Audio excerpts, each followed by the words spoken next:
ఆదివారం ప్రధాని మోదీ మూడోసారి బాధ్యతలు చేపట్టారు. తర్వాత ఆయన నిన్న కేబినెట్ సమావేశం నిర్వహించారు. దీంట్లో కీలకమైన నిర్ణయాలు కొన్ని తీసుకున్నారు. అందులో ముఖ్యమైనది మరో 3 కోట్ల మందికి ఇళ్లు నిర్మించాలనే ఒక ప్రణాళికకు కేబినెట్ ఆమోదం తెలిపింది. ఇక మిగతా విషయాలు చూద్దాం.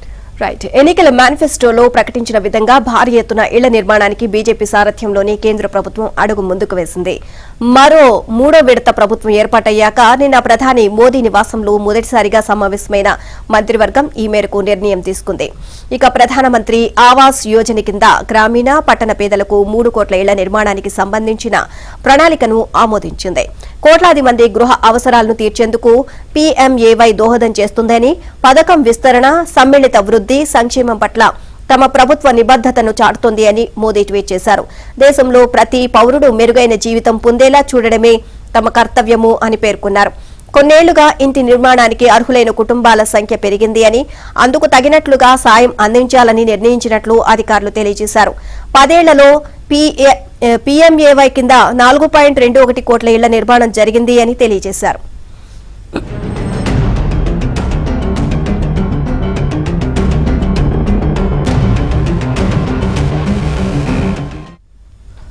లోక్ కళ్యాణ్ మార్గ్ 7లోని నివాసంలో జరిగిన సమావేశంలో మోదీ కేబినెట్ మంత్రులు పరిచయ కార్యక్రమం నిర్వహించారు.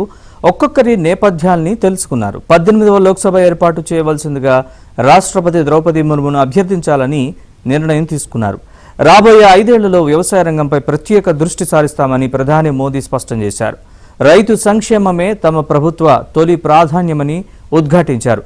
ప్రధానిగా నిన్న బాధ్యతలను స్వీకరించాక 17వ విడత పీఎం కిసాన్ నిధుల విడుదలకు సంబంధించిన ఫైల్పై సంతకం చేసి విధులు ప్రారంభించారు. ఆలోచనలు ఉన్నవారినే ఈ దేశం విశ్వసిస్తుంది అని ప్రధాని వ్యాఖ్యానించారు. ప్రపంచంతో పోటీ పడుతూ ముందుకెళ్లాలని, ఏ దేశం అందుకోలేనంత ఎత్తుకు భారత్ను తీసుకెళ్లాలని చెప్పారు. గత 10 ఏళ్లలో చేసిన దానికంటే ఈ 5 ఏళ్లలో మరింత ఎక్కువ చేయాల్సిన బాధ్యత తనపై ఉందన్నారు. ఎక్కువ మంది నా విజయ రహస్యం ఏంటని అడుగుతూ ఉంటారు. నిత్య విద్యార్థిగా ఉండడమే ఆ రహస్యం అని మోదీ వివరించారు.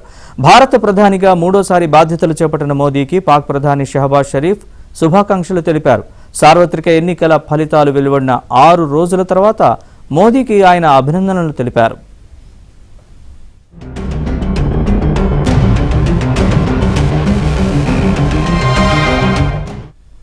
పాతవారిపై నమ్మకం, కొత్త మిత్రులకు ప్రాధాన్యం, మాజీ సీఎంలందరికీ చోటు. ఇది మోదీ 3వ విడత కేబినెట్ స్వరూపం. మంత్రులుగా ప్రమాణం చేసిన వారికి నిన్న శాఖల కేటాయింపు పూర్తయింది. కీలకమైన వాటిని ఎన్డీఏ పెద్దన్న బీజేపీ తన వారికే ఇచ్చింది. ప్రధాని మోదీ తర్వాత కేంద్ర ప్రభుత్వంలో శక్తివంతమైన అమిత్ షాతో పాటు కీలక నేతలు రాజ్నాథ్ సింగ్, నిర్మలా సీతారామన్, జయశంకర్, గడ్కరీని అవే శాఖల్లో కొనసాగించారు. బీజేపీ జాతీయ అధ్యక్షుడు జేపీ నడ్డా మోదీ తొలి విడతలో వైద్య శాఖ మంత్రిగా పనిచేశారు. పార్టీ బాధ్యతల రీత్యా 2వ విడతలో అవకాశం ఇవ్వలేదు. ఇప్పుడు మళ్లీ రసాయనాలు, ఫర్టిలైజర్స్తో కలిపి వైద్య శాఖ ఇచ్చారు. రైల్వేను అశ్విని వైష్ణవ్ వద్దే ఉంచుతూ ఐటీ, సమాచార, ప్రసార, ఎలక్ట్రానిక్స్ శాఖలను జోడించారు. జ్యోతిరాదిత్య సింథియాను మాత్రం పౌర విమానయానం నుంచి టెలికాంకు మార్చి ఈశాన్య రాష్ట్రాల అభివృద్ధిని కట్టబెట్టారు. భూపేంద్ర యాదవ్ మరోసారి పర్యావరణ, అటవీ, వాతావరణ మార్పుల శాఖను చూడనున్నారు. ఇక జల్ శక్తి శాఖను సిఆర్ పాటిల్ కు కేటాయించారు. బీజేపీకి చెందిన హర్దీప్ సింగ్ పూరి, మన్సుఖ్ మాండవీయాకు మంచి శాఖలే లభించాయి.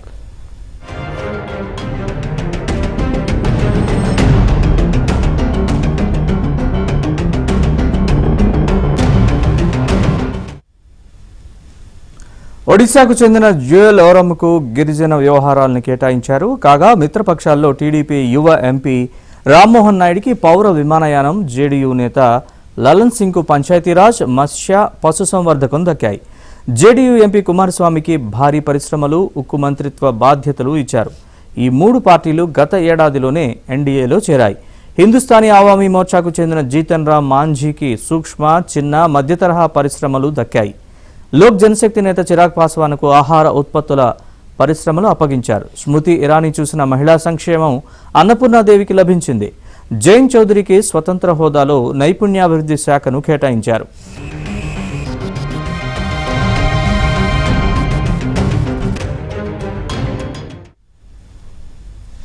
రాజ్నాథ్, కుమారస్వామి, మాంఝీ, శర్భానంద సోనోవాలతో పాటు ఇటీవల మాజీలైన సీఎంలు శివరాజ్ సింగ్ చౌహాన్ను వ్యవసాయం, రైతు సంక్షేమం, గ్రామీణ అభివృద్ధి, ఖట్టర్కు విద్యుత్, గృహ నిర్మాణం, పట్టణ వ్యవహారాలు వంటి ప్రధానమైన శాఖలు లభించాయి.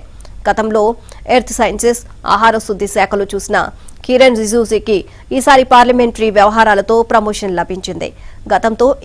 గతంలో ఈ శాఖను చూసిన ప్రహ్లాద్ జోషిని ఆహార, వినియోగదారుల వ్యవహారాల శాఖకు మార్చారు. కాగా స్వతంత్ర హోదాలో సహాయ మంత్రులుగా బాధ్యతలు చేపట్టిన వారిలో డాక్టర్ జితేంద్ర సింగ్ అత్యంత ముఖ్యమైన సైన్స్ అండ్ టెక్నాలజీ, ప్రజా ఫిర్యాదులు తదితర శాఖలను పర్యవేక్షించాల్సి ఉంది. అర్జున్ రామ్ మేఘ్వాల్ మరో కీలకమైన పార్లమెంటరీ వ్యవహారాల శాఖ సహాయ మంత్రిగాను కర్తవ్యం నెరవేర్చాల్సి ఉంటుంది.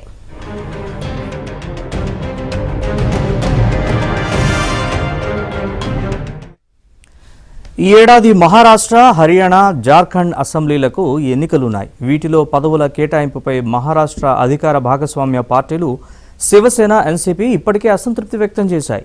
ఖట్టర్ను కేంద్రంలోకి తీసుకొచ్చి హర్యానాలో ఇబ్బంది లేకుండా చూసుకున్నారు. అన్నపూర్ణాదేవికి మంత్రి పదవి ఇవ్వడం ద్వారా జార్ఖండ్కు ప్రాధాన్యత కల్పించారు.